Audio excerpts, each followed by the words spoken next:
وہ معزز تھے زمانے میں عامل قرآن ہو کر، ہم ذلیل و خوار ہوئے تارک قرآن ہو کر۔ نہ ہو کیوں ممتاز اسلام دنیا بھر کے دینوں میں، وہاں مذہب کتابوں میں، یہاں قرآن سینوں میں۔ السلام علیکم ورحمۃ اللہ وبرکاتہ۔ عزیز سامعین و ناظرین، آج آپ کے سامنے اللہ تعالیٰ کا کلام، اللہ تعالیٰ کی کتاب، اللہ جل جلالہ کی عظمت اور رفعت والی کتاب کی فضیلت بیان کرنا چاہتا ہوں۔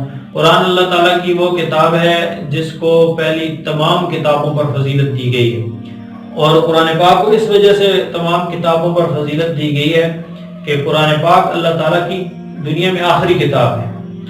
اور دوسری بات یہ بھی ہے کہ قرآن اللہ کا کلام ہے۔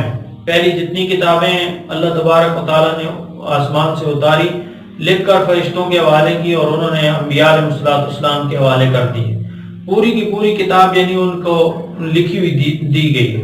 لیکن قرآن پاک 23 سال کے عرصے میں موقع بموقع آیت، سورت، چند آیتیں اس طرح نازل ہوتا رہا ہے، اور پھر اللہ تبارک و تعالیٰ نے خود اس پر تکلم فرمایا ہے۔ فرماتے ہیں کہ کائنات کے بننے سے 1000 سال پہلے اللہ تبارک و تعالیٰ نے خود سورہ یاسین اور سورہ طٰہٰ کی تلاوت فرمائی۔ فرشتوں نے جب اس کلام کو سنا تو فرمانے لگے خوشحالی ہے اس امت کے لیے جن پر یہ کلام نازل ہوگا، اور خوشحالی ہے ان زبانوں کے لیے جو اس کی تلاوت کریں گے، اور خوشحالی ہے ان سینوں کے لیے جو اس قرآن کو محفوظ کریں گے۔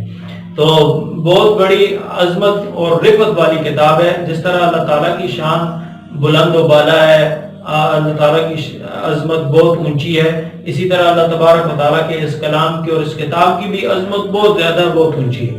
اسی وجہ سے صحابہ رضوان اللہ علیہم اجمعین جب اللہ کا قرآن اپنے ہاتھ میں لیتے تھے اور یہ کہتے ھذا کلام ربی، ھذا کلام ربی، یہ کہتے کہتے بے ہوش ہو جاتے تھے کہ اللہ کا اتنا عظمت والا کلام، اور اللہ تعالیٰ کی شان اتنی اونچی شان، عظمت والی شان، تو اس کا کلام ہم پڑھیں اور ہماری کیا حیثیت، اور اللہ تعالیٰ کا کلام کتنا اونچا اور کتنی عظمت والا ہے، تو یہ کہتے کہتے بے ہوش ہو جاتے تھے۔ تو قرآن اللہ تعالیٰ کی وہ کتاب ہے کہ اللہ جل جلالہ نے اس کے دیکھنے کو بھی یعنی اجر، عبادت، جو کوئی آدمی اگر تلاوت نہیں کرتا، صرف اللہ کے قرآن کو دیکھ لیتا ہے تو اس سے بھی وہ اس کا دیکھنا بھی عبادت میں لکھا جاتا ہے، اور پھر اس کا سیکھنا اللہ تعالیٰ کے یہاں بڑی قدر و قیمت ہے اس شخص کی جو اللہ کے قرآن کو سیکھتا ہے۔ حدیث مبارکہ میں آتا ہے کہ کوئی بچہ جب ناظرہ قرآن سیکھنے کے لیے نکلتا ہے، ناظرہ قرآن پڑھ لیتا ہے، اللہ تبارک و تعالیٰ اس کے ناظرہ قرآن پڑھنے کی وجہ سے اس کے والدین کی مغفرت فرما دیتے ہیں۔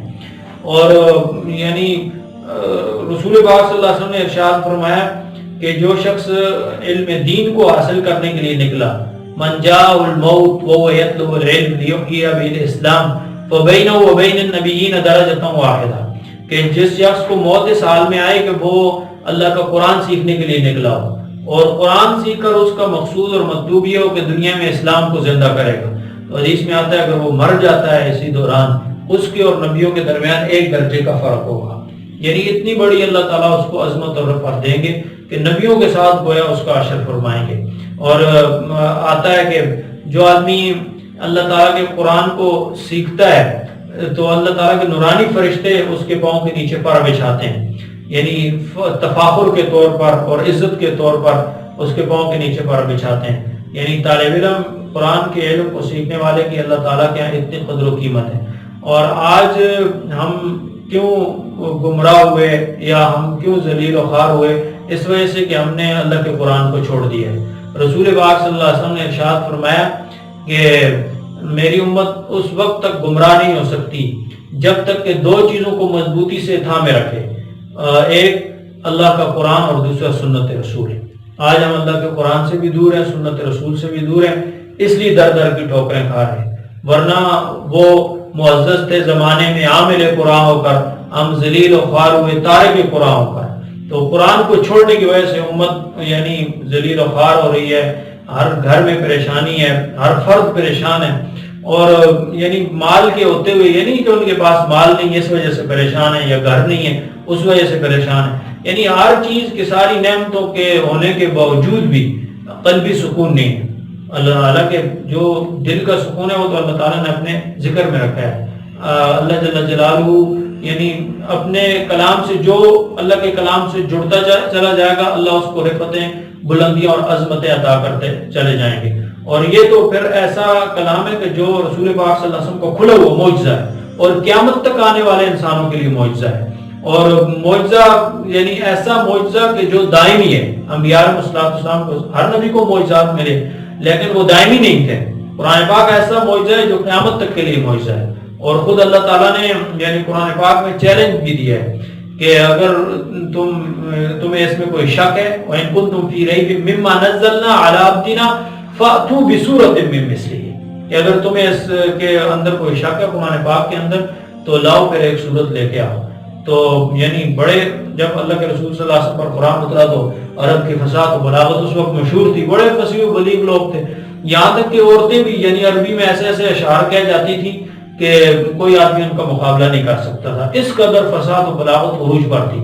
لیکن جب اللہ تعالیٰ کا یہ قرآن اترا تو کوئی بھی اس کا بدل نہیں لا سکا. یہاں تک کہ یعنی بیت اللہ کے دروازے پر کوئی اشعار عمدہ اشعار کہتا تو بیت اللہ کے دروازے پر لٹکا دیتا تھا.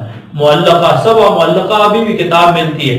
تو جو اس سے بہتر شعر کہتا تو اگلے معلقے کو اتار کے یہ اپنے اشعار لگا دیتا تھا. جب تک کوئی اس کا مقابلہ نہ کرتا اس وقت تک وہ اشعار ادھر لٹکے رہتے تھے. جب قرآن پاک کی یہ سورت اتری اِنَّا أَعْطَيْنَاكَ الْكَوْثَرَ فَصَلِّ لِرَبِّكَ وَانْحَرْ إِنَّ شَانِئَكَ هُوَ الْأَبْتَرُ. اللہ کے رسول صلی اللہ علیہ وسلم نے فرمایا کہ اس کو کاغذ پر لکھ کر یا کسی چیز پر لکھ کر بیت اللہ کے دروازے پر لٹکا دو. تو جب وہ لٹکا دی گئی سارے بڑے بڑے فصیح و بلیغ لوگ آئے, بڑے شعر کہنے والے, بڑا کلام کرنے والے, فصاحت و بلاغت والے, انہوں نے یعنی دیکھا لیکن کوئی بھی آدمی اس کا بدل نعم البدل نہ پیش کر سکا. یہاں تک کہ وہ یہ بات لکھنے پر مجبور ہو گئے واللہ ما ھذا کلام البشر کہ خدا کی قسم یہ تو کسی بندے کا کلام ہی نہیں ہے. اور حقیقت یہی ہے کہ یہ تو اللہ کا کلام ہے, اس کا مقابلہ کوئی نہیں کر سکتا. تو اللہ تبارک و تعالیٰ نے یعنی اس کلام کا یہ ایک معجزہ قیامت تک کے لیے معجزہ ہے. اور پھر اللہ تعالیٰ نے اس کتاب کی قیامت تک کے لیے اللہ نے اس کی حفاظت کا بھی ذمہ لیا ہے. اِنَّا نَحْنُ نَزَّلْنَا الذِّکْرَ وَإِنَّا لَهُ لَحَافِظُونَ کہ ہم نے اس قرآن کو اتارا اور ہم ہی اس کی حفاظت کریں گے. آج دن تک یعنی قرآن ہر قسم کی تحریف سے رد و بدل سے بالکل محفوظ ہے. اسی لیے شاعر کہتا ہے کیوں نہ ہو اسلام ممتاز دنیا بھر کے دینوں میں, وہاں مذہب کتابوں میں, یہاں قرآن سینوں میں. اللہ تبارک و تعالی ہم سب کو اس کلام پاک پر عمل کی توفیق عطا فرمائے. وآخر دعوانا الحمدللہ رب العالمین.